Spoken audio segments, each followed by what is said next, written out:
Hey everyone, I'm here with Cody McGuffey, founder of EverBee. How you doing, Cody? Juno, what's going on, man? Happy to be here. Thanks for being here. I wanted to do something special in this video, and I know you have a lot of knowledge of this, and I wanted to talk about print on demand, past, present, and future. And you have a lot of good ideas on it. I think you're the perfect guest for this because you've seen it all. You've done it before. You see what it's looking like now, and you have a lot of ideas on what the future is going to be for print on demand, and made some actually a really cool product for that. So thanks for being on here. Happy to be here, Juno. Yeah, totally agree. It's changing. It's changed a lot. Print on Hmm. demand has evolved, as we both know, Yep. and it's different today than it was like 10 years ago, Yeah. and it's going to be different in 5 or 10 years from now. So, excited to Yep. talk about it. Let's do it. Absolutely. And the reason I wanted to have you on twofold is I think we both came in different journeys onto this. I think that will be valuable to see, like, you more on the Etsy side, I'm more on the Amazon all-in-one marketplace side, with TeePublic and Redbubble. And the second thing is, um, I feel like some people may be doing print on demand like it was in the past. Like, the game's changed. Like, if you're still doing the same print on demand things that worked 5 years ago, that may not work today. And the same thing will happen in the future, right? If you're doing the same thing that works right now, 5 years from now, that may not work. So I think it's nice to kind of see this flow and how the game changes and how it will continue to change. So Completely agree. Like print on demand, like in the past, you could just slap up a design yes. and kind of be there in the right place, the right time, and there was enough demand for people to just like let your products fly off the shelf, so to Yep. speak. And today, you have so many sellers and so many creators creating awesome designs, Yep. and they put them up there, and they're not selling. And they're like, "Wait, hold on! All this YouTube videos and all this TikTok reels and all this stuff said it was Yeah. so easy. Why is it not working for me?" And they start worrying that it's them, and because they're relying on these marketplaces that are amazing in so many ways, but True. also there's a lot of people on those things selling those Hmm. things. So yeah, people are frustrated, and I understand why. I mean, I was one of those people too. So Yeah. Just to give you some context, yeah, I started in what is called the golden age of, well, I'm calling it the golden age of print on demand. Back in 2017, like, everything sold. You put it on Amazon, and it was like easy, right? Like, there was very low competition. The trends lasted longer. You could chase trends and put it up and get some sales, and it was amazing. And the profits were higher too. So, like, so many people like that. And so, yeah, like you said, it's very different now. You started, I put up here, founder of EverBee, and that actually was, a few years ago, 4 or 5 years ago, right yeah, now. we're almost 4 years Uh, in now. yeah. Yep. So talk about why you started that, and what you saw back then, what made you do EverBee, and how's that helping? Yeah, that's a great question. Um, 4 years ago, when we started EverBee, we were actually creators and sellers ourselves. So we were selling physical products, print on demand, and like literally handmade products, and also digital files as well. And what we saw was we couldn't just slap up something and onto Etsy. In that case, it was Etsy for us, and you know, get it to sell.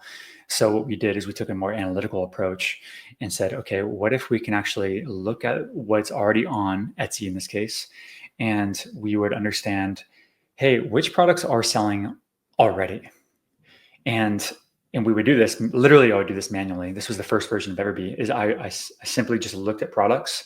I was looking at the reviews, and then I would look at their like how many reviews they got over the last 30 days, and I would put them on a sheet, a spreadsheet, and I would just track them myself manually. This was like the first version of EverBee for myself. Um, then I was able to automate it a little bit more. And then at that point, it was like, I think other people are experiencing the same thing, because what was doing is we would see, oh, this digital file is selling, and we can make something very similar to this, put our own twist on it. But the main fundamentals of this product was it was in demand. And so that's when we were like, oh, I think we're onto something. And my passion has always been tech. I was in tech before e-commerce, even as a full-time job. So I always knew that I was going to start a tech company at one point or another. And this was like my merge of two beautiful things, which is e-commerce, online commerce, and technology. And so that's when EverBee was born.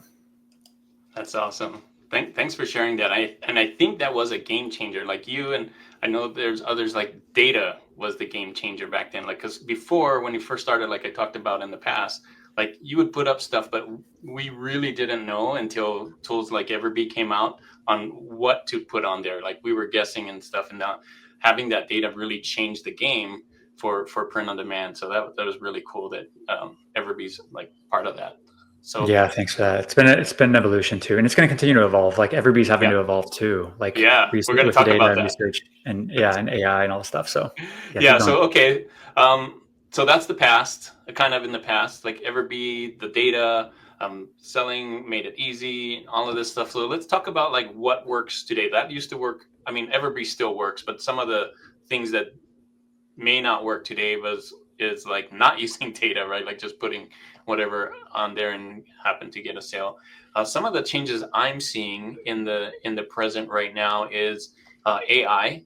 Of course, in the last couple of years have been huge. I noticed that print on demand sites, like at least for me, on Amazon, TeePublic, and Redbubble, they're really kind of trying to get more out of the sellers. Like prices are, profits are lower. Seems like they have all these tier systems. At least TeePublic and Redbubble made these tier systems in the last couple of years, where they're really trying to figure out like getting the best art out Maximize their there. value. Yeah, yeah, yeah. I think that's what's happening is like because now everybody knows what to make and the market is getting flooded with all this stuff. They're trying to control like the quality now, right? Like that we want the best of the best, like that kind of thing, and probably get more things. What are you seeing on your space of like what's trending right now, or what kind of things to look out for right now?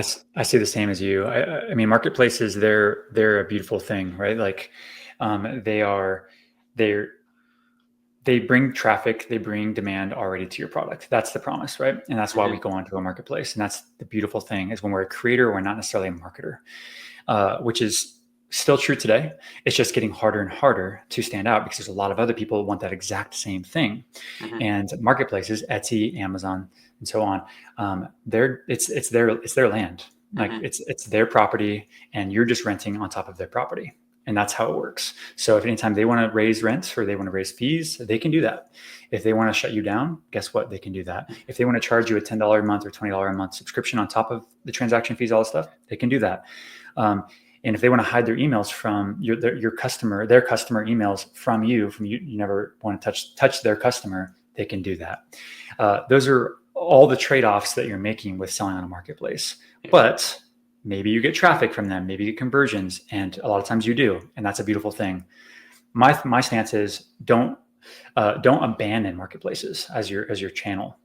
Just look at it differently. Instead of saying I'm an Amazon merch seller, I'm an Etsy seller, instead say no, I own the brand, Mm. wave.com, and it's a sales channel is on Etsy, and I have a sales channel from Amazon too, and I also have my own website. So I'm trying to I'm trying to educate people that they need to look at their business differently. Instead of Mm. saying that I'm an Amazon seller, just no, you own this brand, and the brand happens to be selling on Amazon also, and also on Etsy, and also on TikTok Shop or whatever it is. So this is the trend that I believe is happening, and it should happen. Actually, people need to take more control of their future. And when you are building your house, building your entire business and your livelihood and your family's livelihood and everything on top of someone else's land that they can change the terms at any given time, you better it's no wonder you're not able to sleep at night. No wonder. Instead, build your own house on your own property and happen to sell into the other people's properties too, if that makes sense. Yeah. But that's my thing. So that's the trend that is happening. I'm trying to actually push that trend also because I believe in ownership. I believe in control. I believe in taking personal accountability, taking your future into your own hands. I don't believe in putting all your eggs in someone else's basket. Put all your eggs in your basket. How about that? And that's Hmm. that's what I believe. So I think that trend is going to continue. Yeah, thank you for that. Yeah, that reminded me like with all it's never been easier to create designs and do print on demand, that part of it, because of AI. You got mentorships, you got communities, you got all this stuff, like all the help that we didn't have back in the past. But that also comes with lots of competition.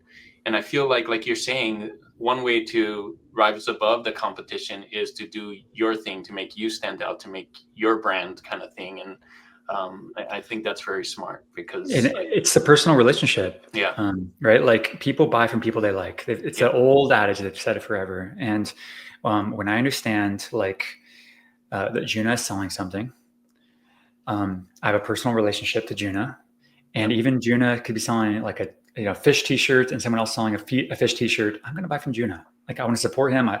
makes sense. I believe in the way exactly. I believe in the way that he positions. He's talking to me differently, and it's a customer relationship. But if that relationship isn't there, then it's purely a price game at that Yeah, point, and it's yep, probably a ranking game if you're on a marketplace, yep. and you can't control those things. And I don't like that. So I believe in control and freedom to do stuff like that for yourself. So yeah, that's definitely what I see.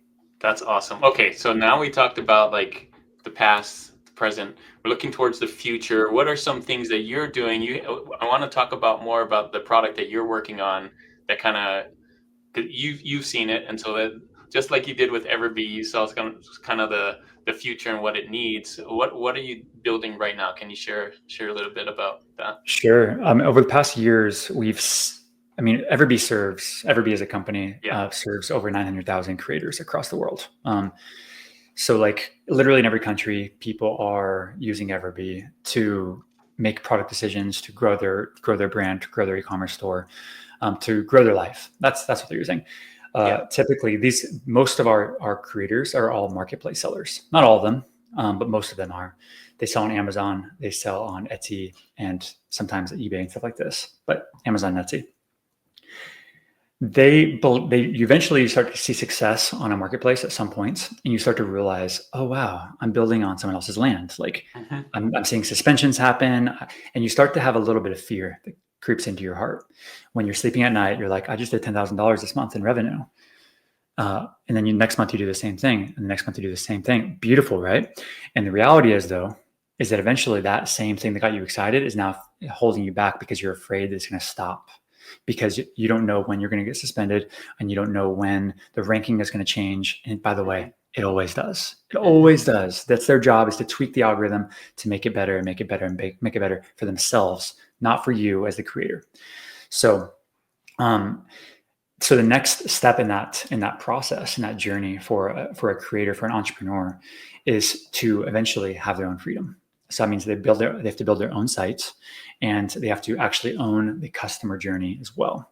And so what we were doing was, people were asking us, like hundreds and then thousands of people were asking us, hey, where do I go next? And we were obviously pushing them to the main alternative, which was Shopify.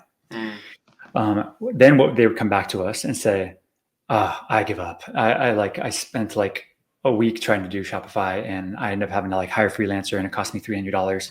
And then at the end of the day, like I spent $300 and I'm still not live on my Shopify site. wow, And this was happening over and over and over again. And then if they did have success, it ended up costing them more than $300, because they had to migrate 1,000 of their Etsy listings over right, to their Shopify site. And guess what? That takes either apps, which cost money, or it takes just a shitload of effort. And it's just big barriers to entry here. So this is what we were seeing over the honestly past years. Eventually, we wanted to stop referring, and we wanted to say, okay, if we're going to build it, we need to build it right, and we need to just solve this problem ourselves. And then so that was the vision at that point, is okay, we're going to build our own commerce platform, wow, and we're going to call it a creator commerce platform. It's going to be where we know the future is AI, so it's going to be AI focused, AI powered, like AI forward, and it's going to be built for the creator. It's going to be built for like that solopreneur, that small team, that growing entrepreneur that wants to freaking grow his life and grow his business and change his life. And so that's what we did. And we just went live, I think literally today. We released to the general public today. whoa. Perfect timing then. That's I know. awesome. I knew Yes. you were working on it. I forgot that it went live like today. That's awesome. I have so many questions. First of all, you mentioned creative commerce. How's that different from traditional e-commerce? What does that mean? Yeah. So creator commerce, so first, I believe it's a new category, right? So Okay. it's very different than just the traditional, I guess, e-commerce. Traditional e-commerce, the way I look at it is it's brand first. Oh, okay. It's product first. So if you think like big box stores, you think about like any brand that we wear, right? Yeah. Ruka Yeah. or Hurley or I don't know, whatever Adidas. brand. Adidas, yeah, exactly. Like you don't think about the creator, you're thinking about Yeah. the brand. Yeah. So the future is in the creator as Oh, I first. see. Mm-hmm. So no more like D2C brands, heavy logistics and paid ads. That's what you kind of like see with like Adidas, for example, or traditional e-commerce. Mm-hmm. Creator commerce is relationship first. Oh, nice. It's powered by trust, kind of like what we were talking about. Like that's Juna, that's Juna's brand. I like it. But that's Juna's community. Oh, I have a personal connection with Juna. Like his videos speak to me. It's a personal relationship between the creator and the customer. And in this model, in this category, I guess you could say the creator is kind of the brand. So Juna is the brand of your YouTube Nice. channel, and you happen to sell these other products, but Juna is the personality. And in this case, in the way that I describe it, is it's not limited to just like one type of monetization. So typically in traditional e-commerce, it's like you're selling a physical product, like literally you're selling something. Uh-huh. But the modern day and the future of commerce is you're selling a mixture of things. Like you're selling products, physical products, print on demand. You're also selling content. You're Okay. selling memberships, and maybe you're even selling a community, like maybe Wow. access to a community. And you might even sell like a one-on-one consultation once in a while too. Cool. All on it, all on the store, on the same store. All in the same store. It That's depends amazing. if it's built around the creator, then Yeah, yeah, yeah. this is how it should be, because Wow. you're not just a product, right? Like Yeah, this is your yeah, ecosystem, yeah. and so that's what I describe creator commerce, and I think this is the future. I think I people like want your personal vision. connection. That is a good. I like that because Nice, yeah. it's, I think of myself as a content creator. You know, that's been thrown around all the Hmm. things, but there are other things that I want to share. Right. That's why I have a YouTube channel. That's why I have this and that. And so I think And that's great.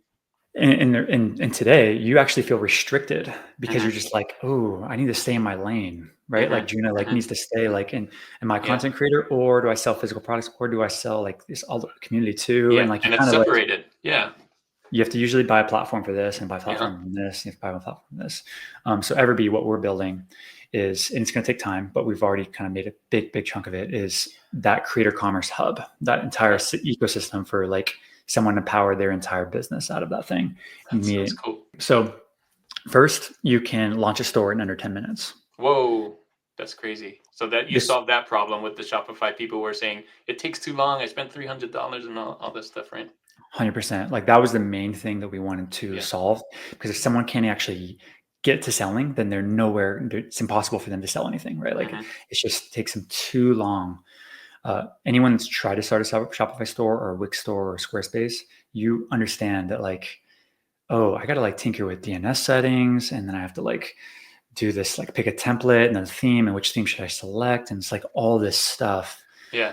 Then you have to go and create all your like abandoned, like probably let alone email marketing, but you also have to like create all your like terms of service and all these other things. Right. It Yeah. shouldn't be like that. Yeah. Like we're creators, we're entrepreneurs, we're not freaking like lawyers. Like this stuff can be done with AI now, and that's what we're That's doing. awesome. So one, you can launch a store with EverBee in 10 minutes. Awesome. Two, you can import all of your Etsy listings with a couple clicks.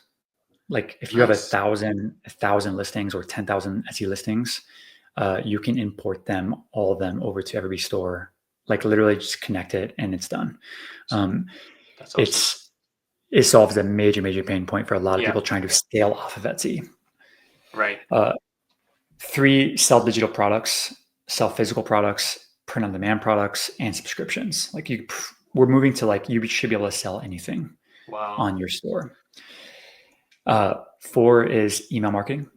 Email marketing is a Oh, built in. major built Nice. in. We built EverBee email a year and a half ago, 2 years ago, probably, to be a separate platform.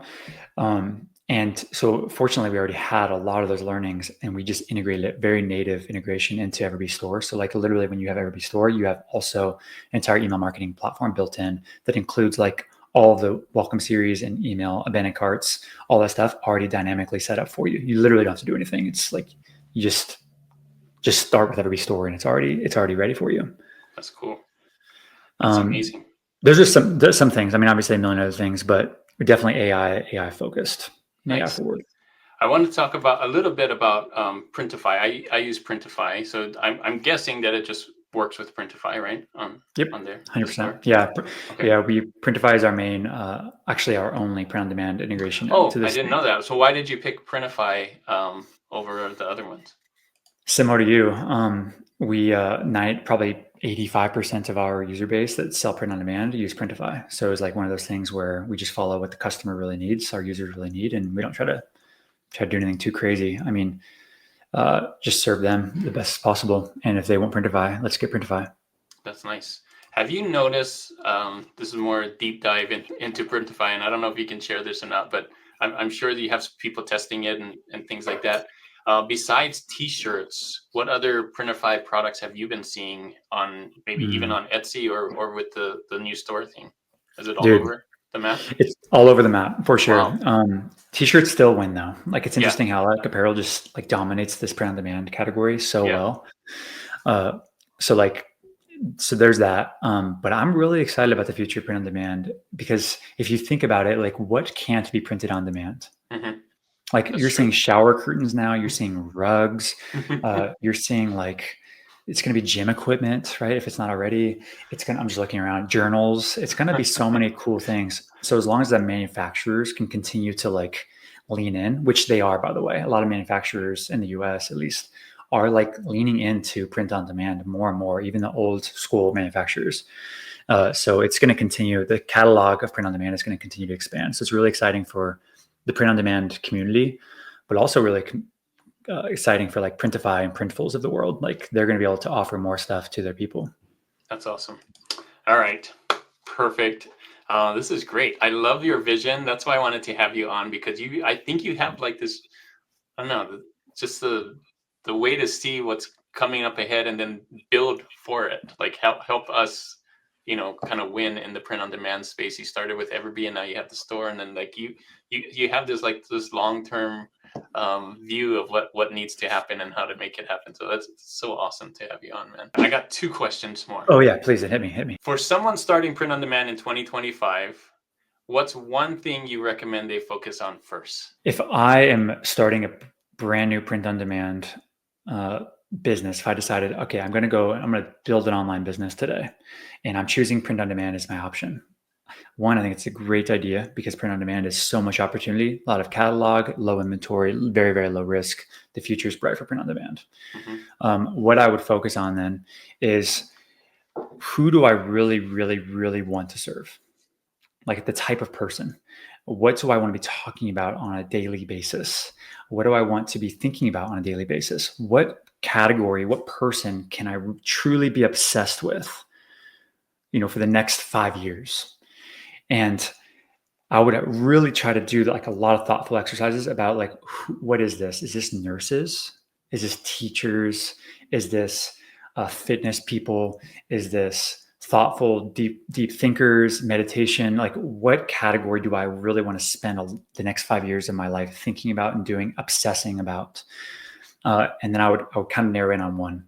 Then I would take that level. I would take that, and then I would actually go and do product research and find which products actually serve that same niche. Why I think this is important. Why do I do this first? Print on demand is not get rich quick. Nothing is get rich quick. It's going to take years to build something that you're truly, truly proud of. And that sounds hard, and that sounds maybe impossible, or maybe it turns you off a little bit. Good. It should feel hard, and it should feel like it turns you off a little bit because guess what? It turns off everybody else too that does it the right way too. That's where the opportunity is to truly build something like for a specific type of customer and lean in on them. And I would focus there first.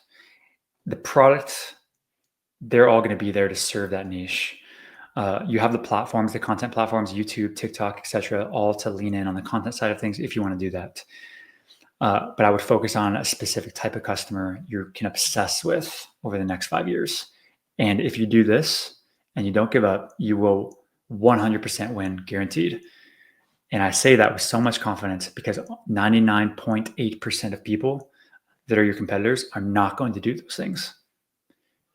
They're not going to do it. And that will separate you from everyone else, and you will win with whatever goals you have.